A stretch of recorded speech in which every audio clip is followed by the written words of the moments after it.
mi esposa me engañó con mi mejor amigo y ahora quiere que me haga cargo del hijo que tuvo con él. Nunca pensé que terminaría en esta situación. A lo largo de los años, pensaba que mi vida con Claudia era perfecta.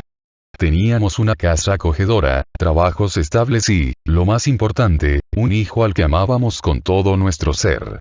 Sin embargo, un error de cálculo, un desliz que al principio parecía un pequeño bache, se convirtió en una pesadilla que nunca imaginé que viviría. Y, peor aún, todo ocurrió bajo mis propios ojos, mientras yo jugaba el papel de tonto, sin darme cuenta de la mentira que se cocinaba a mi alrededor. Claudia y yo nos conocimos en la universidad. Desde el principio, su risa fácil, su mirada franca y su personalidad extrovertida me cautivaron. Tuvimos una relación que comenzó como una amistad sólida, y pronto se transformó en algo más. Nos casamos, como suele ocurrir, porque estábamos convencidos de que era lo correcto. Teníamos un futuro claro y lo visualizábamos todo como un camino perfecto hacia la felicidad. Creíamos que nada podía destruir esa imagen de amor idealizado.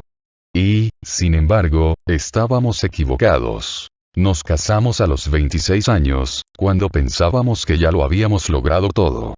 El trabajo, la estabilidad económica, el amor, el futuro. Siempre soñamos con tener hijos. Quisimos hacer nuestra familia perfecta, pero quizás nunca nos preguntamos si esa perfección era realmente lo que queríamos. O, peor aún, si realmente estábamos bien con quienes éramos. Al principio, Claudia y yo éramos inseparables. Lo hacíamos todo juntos. Nos sentíamos invencibles. Pero con el paso del tiempo, algo cambió. Empecé a notar cómo ella se volvía más distante. Se quedaba más horas en el trabajo, se reunía con amigas en las que yo nunca había pensado, y comenzaba a salir sin darme detalles, lo que antes jamás hacía. Parecía que algo no cuadraba, pero, como buen tonto, me convencía a mí mismo de que estaba siendo paranoico. Después de todo, ¿las mujeres también tienen derecho a tener sus propios espacios? No. Pero las dudas comenzaron a crecer dentro de mí. Y no eran solo mis paranoias, sino señales reales de que algo estaba ocurriendo. Yo, que en su momento había sido su apoyo, su compañero de vida, empecé a sentirme solo.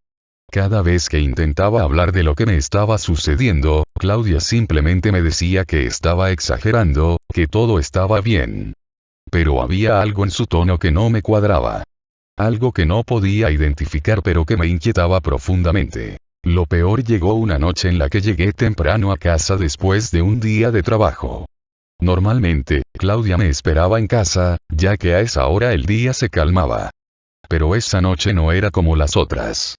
Al entrar, noté que la casa estaba vacía, lo cual me pareció extraño. Cuando encendí la luz, encontré a Marco, mi mejor amigo.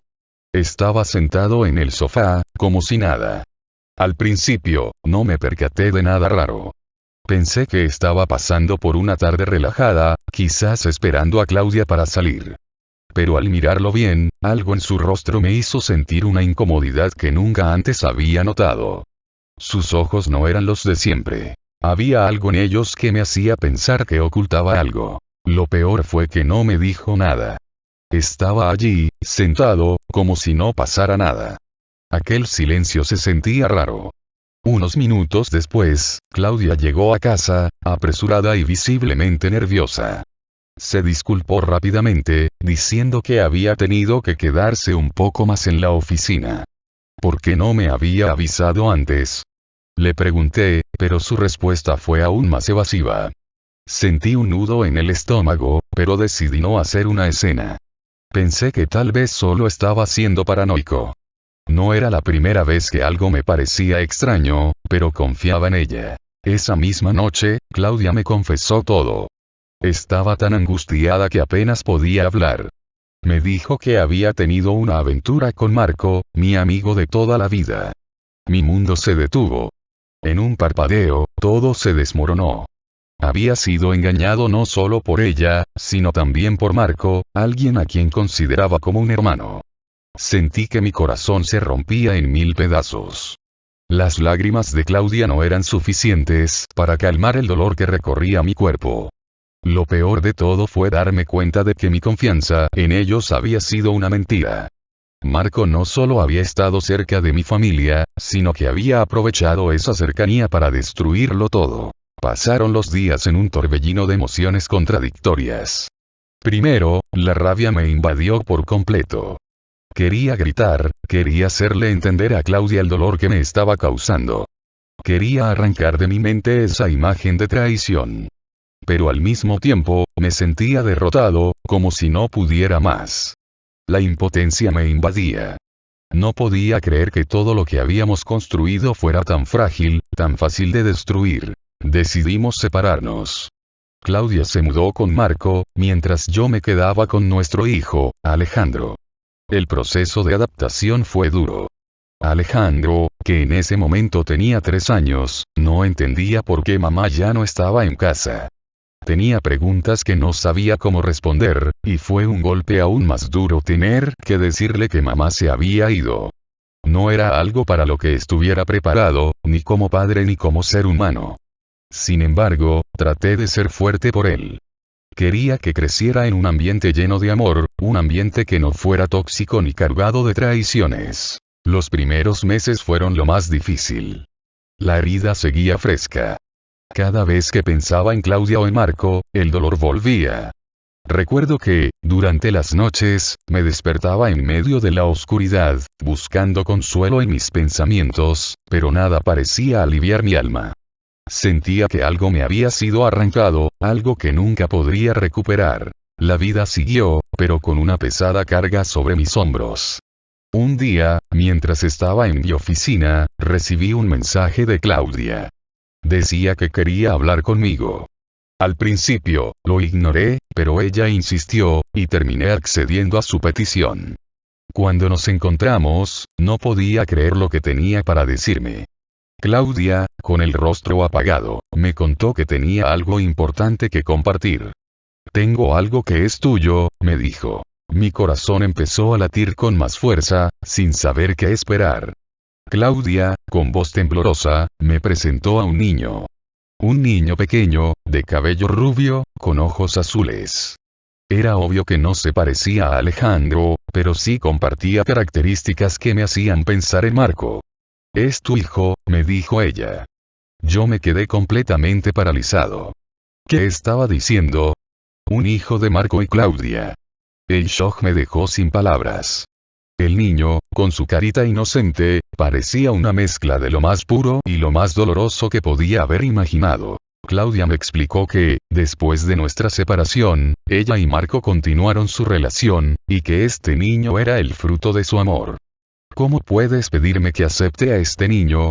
Le pregunté, casi sin poder creerlo. Claudia insistió. Te estoy pidiendo que te hagas cargo de él, que seas su padre. No quiero estar sola. Marco no está dispuesto a asumir su responsabilidad. No sabía si reír o llorar. El niño no tenía la culpa de nada, pero su existencia solo me traía más dolor. No podía entender por qué Claudia me pedía esto. ¿Por qué ahora, después de todo lo que había pasado, quería que yo me hiciera responsable de algo que no era mío? Mi mente no dejaba de dar vueltas. Por un lado, sentía una profunda tristeza por el niño, por su destino. Pero, por otro, la rabia y el rechazo hacia Claudia y Marco me impedían ver cualquier posibilidad de aceptación. No puedo hacerlo, le respondí. No puedo aceptar a ese niño. No puedo ser el padre de alguien que es el fruto de vuestra traición. Claudia, visiblemente molesta, trató de convencerme durante semanas, pero mi decisión no cambió. Poco a poco, me fui reconstruyendo. Aunque el dolor de la traición nunca desapareció por completo, la vida me dio una nueva oportunidad. Alejandro, mi hijo, creció en un hogar lleno de amor. No pude evitar que esa parte de mí que fue lastimada se cicatrizara lentamente. Dejé de pensar en Claudia y Marco, y su niño, como parte de mi vida. Su drama no era mío. Hoy, cuando miro hacia atrás, sé que tomé la decisión correcta. A pesar de las dudas, las lágrimas y el miedo, decidí cuidar de lo único que verdaderamente importaba. mi felicidad, mi paz, y el bienestar de mi hijo. No permití que la mentira que Claudia había creado me definiera. La vida, al final, me dio lo que necesitaba: fortaleza y claridad.